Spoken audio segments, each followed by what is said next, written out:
سب عورتیں کہتی ہیں اللہ ہمیں کنیزان فاطمہ میں شامل کرے، دعا تو کرتی ہیں اور فخر بھی کرتی ہیں، کنیز فاطمہ نام بھی رکھتی ہیں، لیکن سوچا کبھی دنیا کی سب سے عزت والی خاتون، سب سے عزت والی خاتون جس کا مقام قیامت کے دن بھی کیا ہوگا پتا ہے؟ فرشتوں کو، آپ کو میں بتا رہا ہوں، حدیث میں موجود ہے، فرشتہ محشر کے میدان میں اعلان کرے گا غضوا ابصارکم فإن فاطمة بنت محمد تمر الى الجنہ، اے محشر والے لوگ سب اپنی آنکھیں نیچی کر لو، محمد عربی کی بیٹی جنت کی طرف جا رہی ہے۔ قیامت کے دن اعلان ہو رہا ہوگا، عزت کا وہ مقام، عزت کا وہ مقام میدان محشر میں جس کی عزت کا اعلان ہو رہا ہوگا۔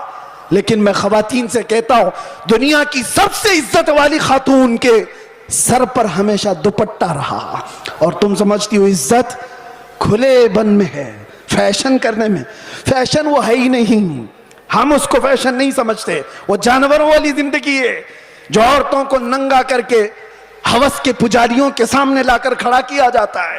عورت کو ان لوگوں نے تماشا بنایا ہوا ہے، عورت کو دنیا نے آج آلہ کار بنایا ہوا ہے، اپنی ہوس کا نشانہ ہے۔ کیوں؟ کیا عزت والے لوگ اپنی بیٹیوں کو اس طرح سے رکھنا چاہتے ہیں؟ وہ دوسروں کی بیٹیوں کو ننگا دیکھنا چاہتے ہیں، اپنی بیوی کو اور اپنی بیٹی کو نہیں، دوسروں کی بیٹیوں کو ننگا دیکھنا چاہتی ہے دنیا۔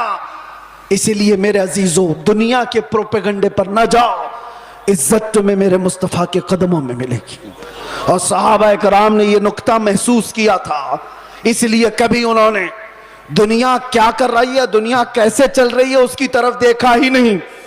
وہ پیوند لگے کپڑوں میں بھی جاتے تھے تو بادشاہ بھی کھڑے ہو جایا کرتے تھے، وہ بغیر چپل کے بھی جاتے تھے تو پورے علاقے فتح کر کے لوٹتے تھے۔ انہوں نے کبھی ان تمام چیزوں میں عزتیں نہیں ڈھونڈی۔ ایک صحابی حضرت نعمان ایک ملک میں سفیر بن کر کے گئے تھے میرے مصطفیٰ کے، سفیر سمجھتے ہو نا، ایمبیسیڈر، قاصد۔ اور جب حضور پاک کے سفیر بن کر کے یہ صحابی گئے تو جس ملک کے بادشاہ کے پاس یہ جا رہے تھے اس بادشاہ نے بہت سن رکھا تھا، چرچا سن لیا تھا عرب کے انقلاب کا، میرے مصطفیٰ صلی اللہ علیہ وسلم کے دیوانوں کے ہجوم کا۔ تو اس نے کیا کیا؟ انتظامات کیا، تیاریاں کی، قالین بچھایا، ریڈ کارپیٹ آج بھی کسی کے لیے بچھایا جاتا ہے، ریشم کا قالین بچھایا، سونے سے کلائی کی ہوئی کرسی لگا دیا کہ محمد عربی کا سفیر آ رہا ہے۔ بادشاہ خود مسلمان نہیں تھا لیکن عزت کر رہا تھا۔ حضرت نعمان جس وقت وہاں پہنچتے ہیں دیکھا ان کا انتظام یہ ریشم کے قالین سے ہے، آپ نے ٹھوکر مار کر کے ریشم کے قالین کو الگ کر دیا، زمین پر چلنے لگے۔ بادشاہ بھی دیکھ رہا تھا، اور جب کرسی پر بیٹھنے کا وقت آیا، سونے سے کلائی کی ہوئی کرسی ہے، آپ نے کہا اس کو ہٹاؤ، عام سی کرسی لاؤ، اس پر میں بیٹھوں گا۔ بادشاہ نے دیکھا اور کہا کہ یہ لوگ اتنا گھمنڈ کرتے ہیں، اتنا ایٹیٹیوڈ ہے ان کو، ہماری چیزیں استعمال نہیں کریں گے۔ حضرت نعمان نے بتایا نہ گھمنڈ نہ تکبر، یہ ہمارا غرور نہیں ہے، میں نے اسی لیے یہ دونوں چیزیں استعمال نہیں کی کہ میرے مصطفیٰ کی شریعت میں ریشم کا استعمال مرد کے لیے حرام ہے اور سونے کا استعمال بھی مرد کے لیے حرام ہے، میں اس کو استعمال نہیں کروں۔ لوگ تو یہ سمجھ لیں گے دنیا کا قانون ہے، ان کی عزتوں کا طریقہ ہے، میل مل آپ کے لیے کر لینا چاہیے۔ نا، وہ صحابی تھے اور انہوں نے یہ دو چیزوں کو ٹکرایا تو کسی نے کہا وہ تو تمہارے رسول مدینے میں بیٹھے، تم تو سینکڑوں میل دور یہاں ہو۔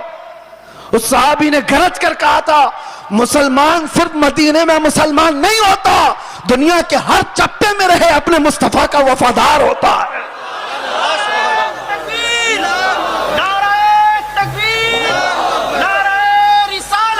اپنے نبی کا وفادار ہوتا ہے۔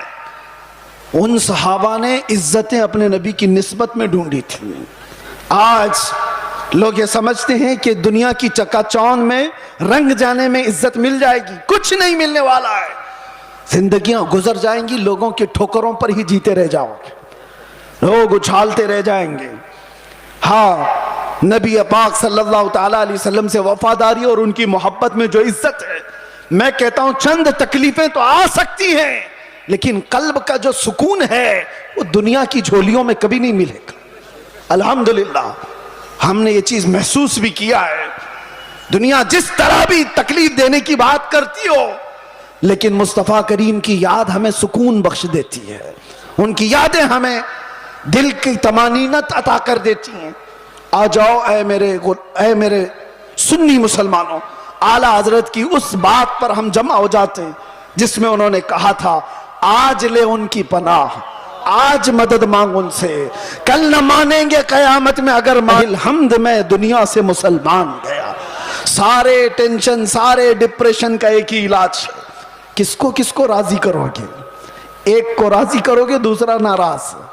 دنیا یہی ہے، اسی لیے آؤ سب کو راضی کر بھی نہ پاؤ گے، زندگیاں ختم ہو جائیں گی۔ اسی لیے اعلیٰ حضرت کہتے ہیں سارے ٹینشن، سارے ڈپریشن کا ایک ہی علاج ہے، انہیں جانا، انہیں مانا، نہ رکھا غیر سے کام۔ للہ الحمد میں دنیا سے مسلمان گیا۔ اپنے آپ کو بارگاہ مصطفیٰ کے حوالے کرو۔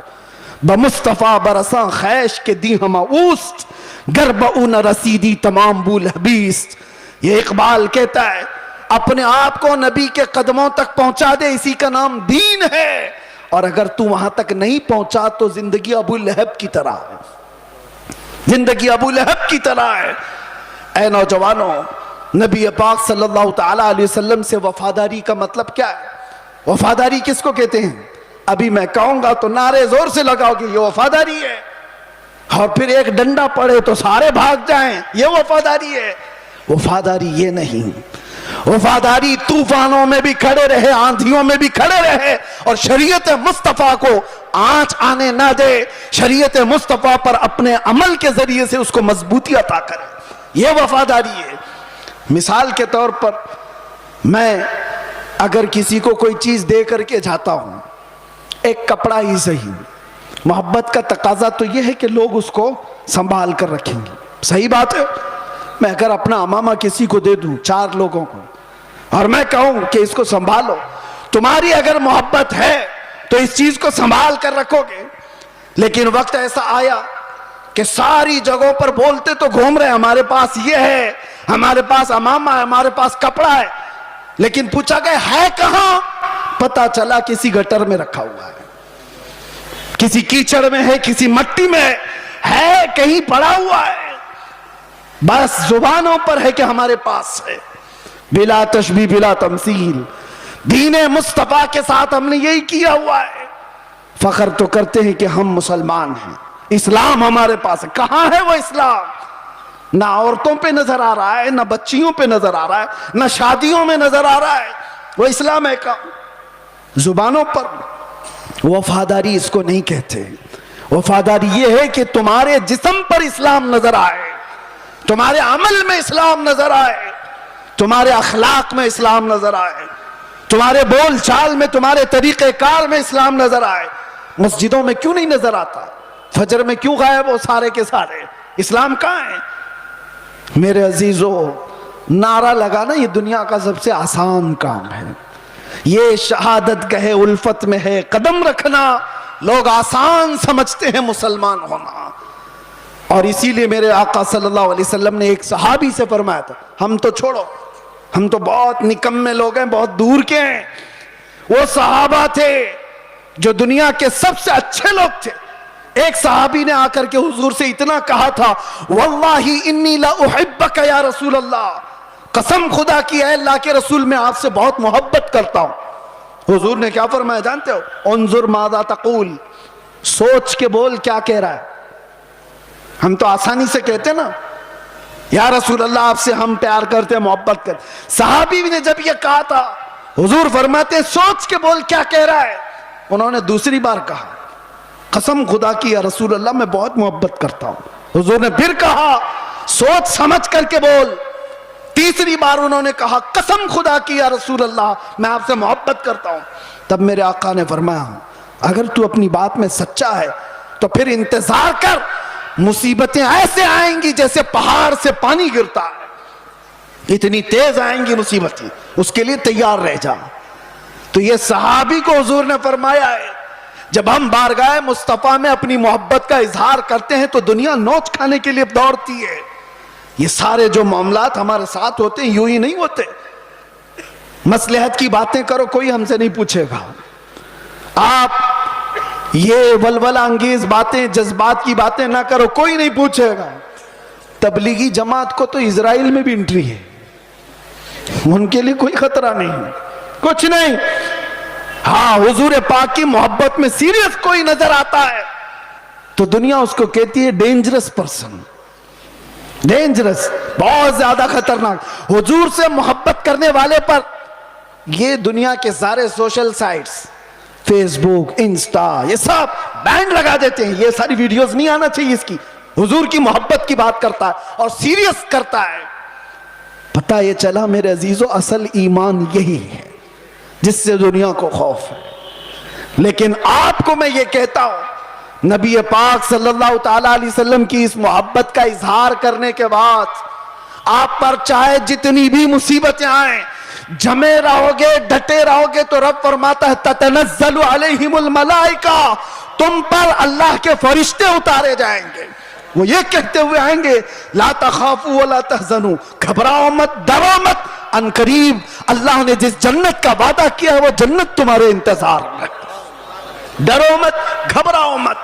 اسی لیے میرا آخری یہ میسج ہے سب کو کہ مصطفیٰ کریم صلی اللہ تعالیٰ علیہ وسلم کے دربار میں اپنے آپ کو سپرد کرنے کا مطلب یہ, ان کی شریعت طاہرہ کو زندہ رکھو.